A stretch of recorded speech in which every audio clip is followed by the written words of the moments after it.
അമ്മ മലയാളം, മധുരമനോജ്ഞ മലയാളം, തുഞ്ചൻ്റെ കിളി പാടിയ മലയാളം, ചങ്ങമ്പുഴയുടെ തേനൂറും മലയാളം എന്നിങ്ങനെ ഒരുപാട് വർണ്ണനകളുണ്ട് നമ്മുടെ മാതൃഭാഷയ്ക്ക്. മലയാള ഭാഷയുടെ ഉത്ഭവത്തെപ്പറ്റി നിരവധിയായ നിരീക്ഷണങ്ങളുണ്ട്. അതിലേറെ പറയപ്പെടുന്നത് തമിഴിൽ നിന്നാണ് മലയാളം ജന്മമെടുത്തത് എന്നാണ്. അതേക്കുറിച്ചുള്ള ഭാഷാ പണ്ഡിതരുടെ അഭിപ്രായങ്ങളിലൂടെയുള്ള ഒരു അന്വേഷണമാണ് ഇന്നത്തെ വീഡിയോയിൽ. വീഡിയോ കാണുന്ന എല്ലാ നല്ലവരോടും കൂടി ഒരു കാര്യം പറയട്ടെ, വീഡിയോയ്ക്ക് റീച്ച് വളരെ കുറവാണ്. ദയവായി കാണുന്നവർ ലൈക്കെങ്കിലും തന്നു പോകണം എന്ന് വിനീതമായി അഭ്യർത്ഥിക്കുകയാണ്. കാരണം അത് കൂടുതൽ ആളുകളിലേക്ക് ചാനലെത്താനും തുടർന്നുള്ള വീഡിയോകൾക്ക് ഒരു പ്രചോദനവും ആകും എന്ന് കരുതുന്നു. എല്ലാവർക്കും നന്ദി. നമസ്കാരം, ഞാൻ ദാസണക്കര. ലോകായനത്തിൻ്റെ പുതിയൊരു വീഡിയോയിലേക്ക് എല്ലാവർക്കും സ്വാഗതം.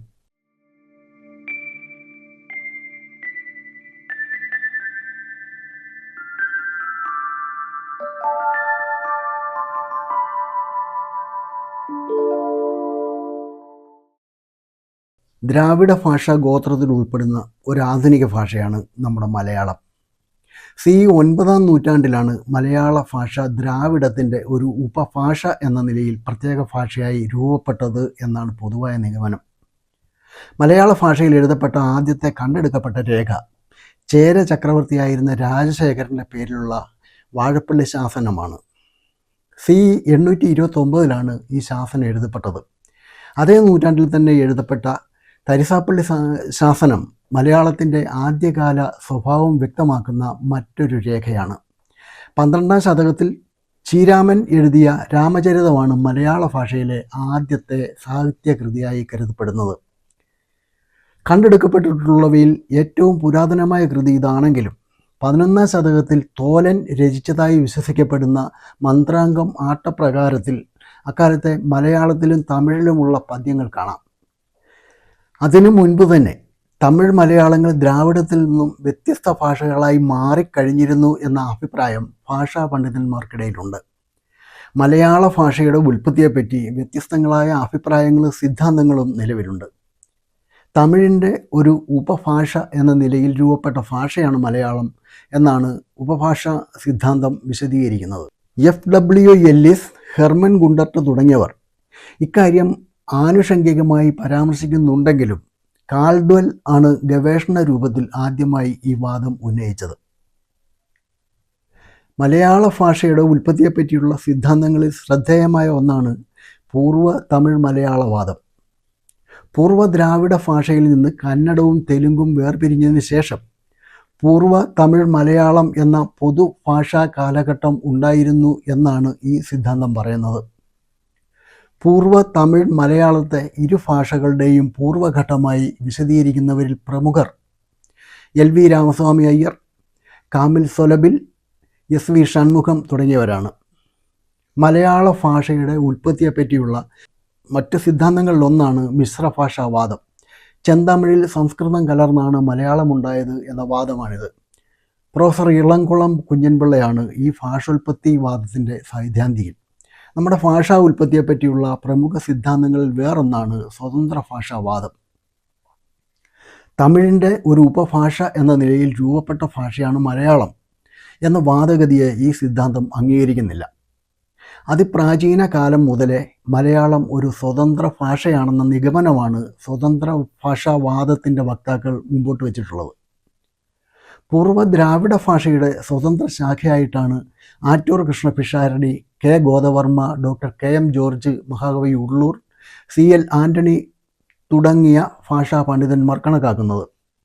എന്നാൽ ഈ ഭാഷാ പണ്ഡിതന്മാർക്കിടയിൽ തന്നെ അവരുടേതായ ചെറിയ ചെറിയ അഭിപ്രായ വ്യത്യാസങ്ങൾ നിലനിൽക്കുന്നുമുണ്ട്. മറ്റൊരഭിപ്രായത്തിൽ സംസ്കൃതമാണ് മലയാളത്തിൻ്റെ മൂലഭാഷ. സംസ്കൃതം ദേവഭാഷയാകയാൽ മലയാളമടക്കമുള്ള ഭാഷകൾ സംസ്കൃതത്തിൽ നിന്നാണ് ഉണ്ടായതെന്ന വിശ്വാസം ഒരു കാലത്തെ സംസ്കൃത പണ്ഡിതന്മാർക്കുണ്ടായിരുന്നു. സംസ്കൃതത്തിനെ ദേവഭാഷ എന്ന് പറയുന്നതിനേക്കാൾ ഉചിതം വേദഭാഷ എന്ന് പറയുന്നതാണെന്നാണ് എനിക്ക് തോന്നിയിട്ടുള്ളത്. കാരണം അത് വേദങ്ങളിൽ ഉപയോഗിച്ച ഭാഷയാണ്. സംസ്കൃതത്തിൻ്റെ ആരാധകർ വേദകഥകളുടെ ആധികാരികത ഉറപ്പിക്കാനും മറ്റു ഭാഷകൾക്കുമേൽ ആധിപത്യം അടിച്ചേൽപ്പിക്കാനും വേണ്ടി ബോധപൂർവം ഉണ്ടാക്കിയൊരു വ്യാജ തിയറി മാത്രമാണത്. മലയാളത്തിലുള്ള ഒട്ടധികം പദങ്ങൾ സംസ്കൃത പദങ്ങളോ സംസ്കൃതജന്യ പദങ്ങളോ ആണ് എന്നതൊക്കെ വാസ്തവം തന്നെ. എല്ലാ ഭാഷയും സംസർഗം മൂലം പരസ്പരം വാക്കുകൾ കൈമാറിയിട്ടുണ്ട്.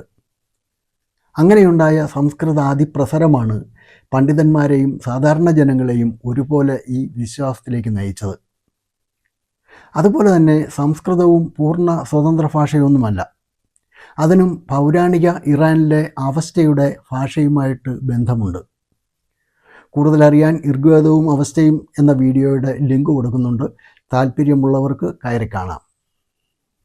പൂർണ്ണമായി തീർച്ചയാക്കപ്പെട്ടിട്ടില്ലാത്ത ശരീരതെറ്റുകൾ അന്വേഷിക്കുന്നതിനേക്കാൾ അവ കൈകാര്യം ചെയ്തിട്ടുള്ള വിവിധ തെളിവുകളുടെ അടിത്തറയിൽ ഊന്നി നിന്ന് CE 9-ാം നൂറ്റാണ്ടിൽ സ്വതന്ത്രവും വ്യതിരിക്തവുമായ ഒരു ഭാഷയായി മലയാളം രൂപപ്പെട്ടു തുടങ്ങി എന്ന നിഗമനത്തിൽ എത്തിച്ചേരാവുന്നതാണ്. ദക്ഷിണ ഭാരതത്തിൻ്റെ തെക്കേ ഭാഗം ആദ്യകാലം മുതൽക്ക് ചേരം, ചോളം, പാണ്ഡ്യം എന്നീ പ്രധാന 3 രാജ്യങ്ങളായി വിഭജിക്കപ്പെട്ടിരുന്നു. ഈ രാജവംശങ്ങൾ മൂവേന്തന്മാർ എന്നാണ് സംഘസാഹിത്യത്തിൽ അറിയപ്പെടുന്നത്. രാജവംശങ്ങളാകട്ടെ പരസ്പരം കലഹിച്ചും അന്യോന്യം മേൽക്കോയ്മ നേടിയെടുക്കാനുള്ള നിരന്തര പരിശ്രമത്തിലുമായിരുന്നു.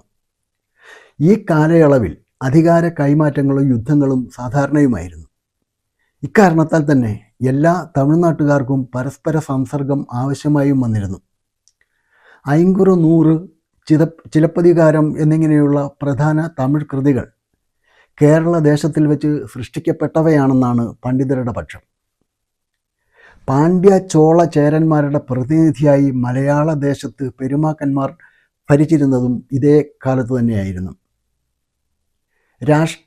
രാഷ്ട്രകൂടർ, ചാലൂക്യർ എന്നീ ബാഹ്യശക്തികളുടെ ആക്രമണത്താലും ചില വംശങ്ങൾ ക്ഷയിക്കുകയും ചെയ്തതിനാലും 11-ാം നൂറ്റാണ്ടിൻ്റെ അവസാനത്തോടെ പാണ്ഡ്യ, ചോള, ചേരരുടെ പ്രതാപം അസ്തമിച്ചു.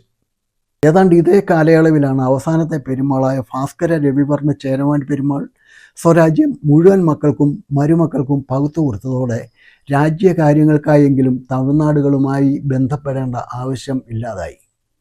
ദുർഘടമായ കിഴക്കൻ മലകൾ താണ്ടി അന്യദേശങ്ങളിലേക്ക് യാത്ര ചെയ്യുകയെന്നത് അപൂർവവുമായി. ഭാഷാപരമായി ദേശഭേദങ്ങൾ വർദ്ധിച്ചു വരുന്നതിന് ഈ അകൽച്ച ഒരു കാരണമായി. ഇന്ത്യയിൽ ആദ്യത്തെ ഭാഷ സംസ്കൃതമായിരുന്നുവെന്നും ഇന്നത്തെ എല്ലാ ഭാരതീയ ഭാഷകളും അല്ലെങ്കിൽ അവയിൽ മിക്കവയുമെങ്കിലും സംസ്കൃതത്തിൽ നിന്നാണ് ഉത്ഭവിച്ചത് എന്നും സംസ്കൃതത്തിൻ്റെ തണലിലാണ് അവയെല്ലാം തന്നെ വളരുകയും വികസിക്കുകയും ചെയ്തതെന്നും മറ്റുമുള്ള വാദങ്ങൾക്ക് പണ്ഡിതർക്കിടയിൽ ഒരു കാലത്ത് വലിയ പ്രചാരമുണ്ടായിരുന്നു. കേരളീയ പണ്ഡിതന്മാരിൽ ചിലരും ഇത്തരം അഭിപ്രായങ്ങൾ പുലർത്തിയിട്ടുണ്ട്. ഉദാഹരണത്തിന്, പണ്ട് സംസ്കൃതം ഭാരതത്തിലെ ഒരു പൊതുഭാഷയായിരുന്നുവെന്നും എല്ലാ ദേശക്കാരും അതിനെ ആശ്രയിച്ചാണ് വ്യവഹാരം നിർവഹിച്ചു പോന്നതെന്നും എല്ലാ ദേശങ്ങളിലും ആബാലവൃദ്ധം ജനങ്ങൾ അത് പഠിച്ച് വൈദഗ്ധ്യം നേടിയിരുന്നു എന്നും വടക്കുംകൂർ രാജരാജവർമ്മ പ്രസ്താവിക്കുകയുണ്ടായി. എന്നാൽ ആര്യന്മാരുടെ ആഗമനത്തിനും സംസ്കൃതത്തിൻ്റെ ആവിർഭാവത്തിനും എത്രയോ മുമ്പ് തന്നെ ഇന്ത്യയിൽ ഭാഷകളുണ്ടായിരുന്നു എന്ന സത്യമാണ് ചരിത്രം നമ്മോട് പറയുന്നത്.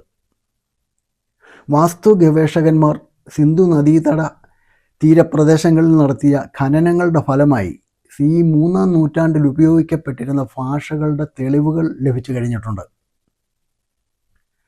ദ്രാവിഡ ഗോത്രത്തിൽപ്പെട്ട ഒരേ അംഗത്തിൻ്റെ 2 ഉപശാഖകളാണ് തമിഴും മലയാളവും എന്ന് മലയാള നിഘണ്ടുവിൻ്റെ കർത്താവായ ഡോക്ടർ ഹെർമൻ ഗുണ്ടർട്ട് വാദിച്ചു.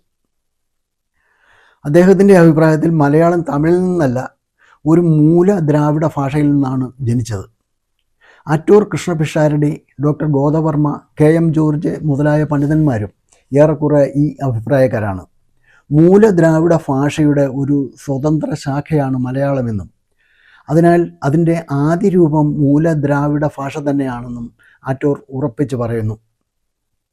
കേരളത്തിലെ വ്യവഹാര ഭാഷയായിരുന്ന കൊടുന്തമിഴാണ് പിന്നീട് മലയാളമായി തീർന്നത് എന്ന കേരള പാണിനീയ കർത്താവിൻ്റെ അഭിപ്രായത്തെ വിമർശിച്ചുകൊണ്ടും മലയാളം ദ്രാവിഡ ഗോത്രത്തിൽ നിന്നും പിരിഞ്ഞത് മലയാളം നാട്ടിൽ പ്രത്യേകങ്ങളായ പരിസ്ഥിതികളിൽ വളർന്നിട്ടുള്ളതാണ് എന്ന ആറ്റൂരിൻ്റെ സിദ്ധാന്തത്തെ അനുകൂലിച്ചുകൊണ്ടും ഡോക്ടർ ഗോദവർമ്മ പറയുന്നത് അതിപ്രാചീനമായ കാലത്തിൽ പോലും കേരളത്തിലെ ഭാഷ മലയാളമായിരുന്നു എന്നല്ലാതെ തമിഴോ തമിഴിൻ്റെ ഒരു ഉപശാഖയോ ആയിരുന്നുവെന്ന് വിചാരിക്കുന്നത് സാങ്കത്യമില്ലാത്ത കാര്യമാണെന്നാണ്.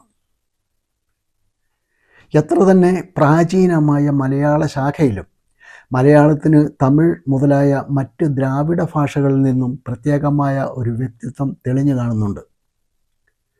തമിഴും മലയാളവും ദ്രാവിഡ ഭാഷയുടെ ഒരു പൂർവ്വദശയിൽ നിന്ന് രണ്ടായി പിരിഞ്ഞ് ഭിന്നങ്ങളായ സ്ഥലങ്ങളിൽ സ്വതന്ത്രമായി വളർന്നു വന്നവയാണ് എന്നാണ് അദ്ദേഹത്തിൻ്റെ അഭിപ്രായം.